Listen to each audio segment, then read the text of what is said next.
Oke, halo semuanya. Mari kita langsung aja masuk ke pembahasan kali ini dan bedah sebuah realitas yang pasti sering banget kita rasain, yaitu tekanan luar biasa di media sosial buat selalu kelihatan sempurna, kaya, dan sukses. Di sesi kali ini, kita bakal cari tahu gimana caranya bertransformasi jadi influencer kebaikan dan ngalahin apa yang disebut sebagai penyakit-penyakit hati di era digital. Tapi sebelum itu, coba deh kita jujur-jujuran sebentar sama diri sendiri. Pernah nggak sih kalian posting sesuatu, entah foto atau status, murni cuma buat dapetin pujian dan likes? Nggak apa-apa, akui aja. Karena nyadar kalau kita punya godaan buat nyari validasi itu justru adalah langkah pertama yang paling penting buat bisa ngendaliin kehidupan digital kita. Nah, gambar ini tuh ngena banget ya.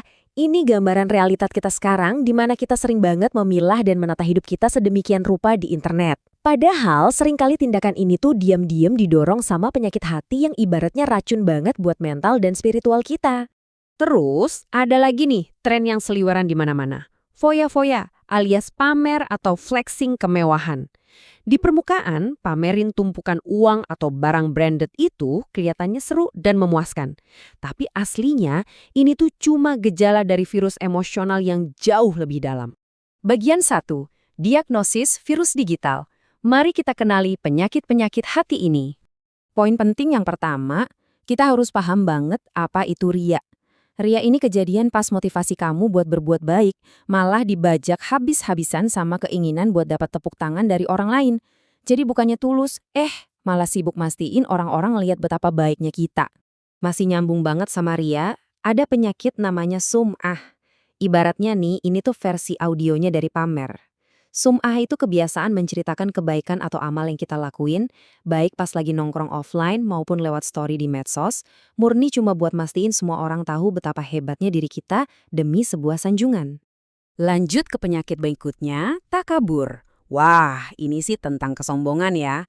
Sikap arogan yang bikin seseorang ngerasa lebih kuat, lebih pintar, atau lebih hebat dari yang lain.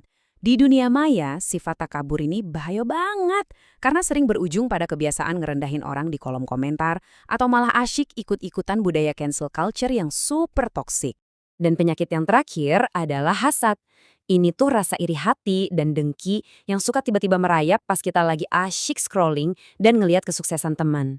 Bukannya ikut senang, orang yang punya sifat hasad malah ngerasa tersaingi, maunya selalu diutamakan dan benar-benar nggak peduli sama orang lain.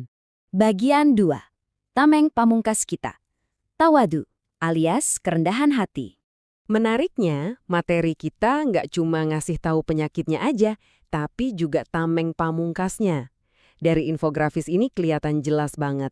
Kalau kita beneran mau ngejalanin hidup yang bermanfaat, kita wajib banget ngehindarin sifat-sifat tadi dan mulai nerapin tawadu, alias rasa rendah hati yang mendalam.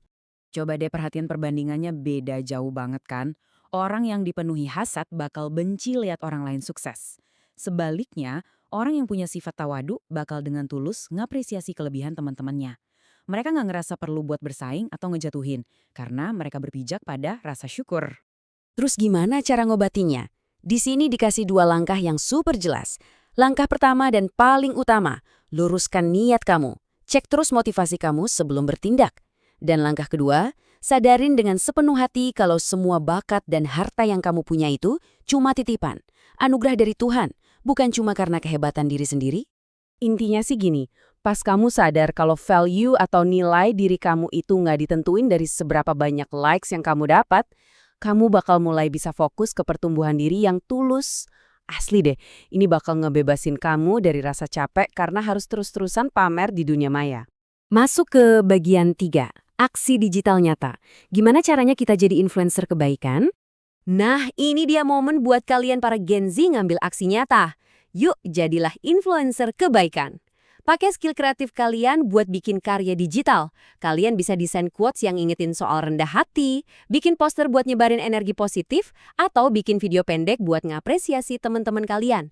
Dan yang paling penting, tahan diri buat nggak ikutan ajang pamer kekayaan. Pas kamu nolak ikutan nyebain hate speech atau ngerasa iri, kamu tuh sebenarnya lagi aktif ngebangun circle pertemanan kamu jadi jauh lebih sehat. Kamu mengubah ruang medsos jadi tempat yang isinya energi positif dan uhuah alias persaudaraan. Ini aksi nyata banget loh buat ngelindungin kedamaian mental semua orang di sekitar kamu. Ada satu nasihat yang benar-benar abadi dari Al-Quran, di surah Luqman ayat 18. Ini tuh relate banget sama cara kita scrolling dan posting hari ini. Dibilang kalau kita nggak boleh memalingkan wajah dengan sombong dan jangan berjalan di atas bumi dengan angkuh. Termasuk di bumi virtual ya, ini benar-benar pengingat yang luar biasa kuat.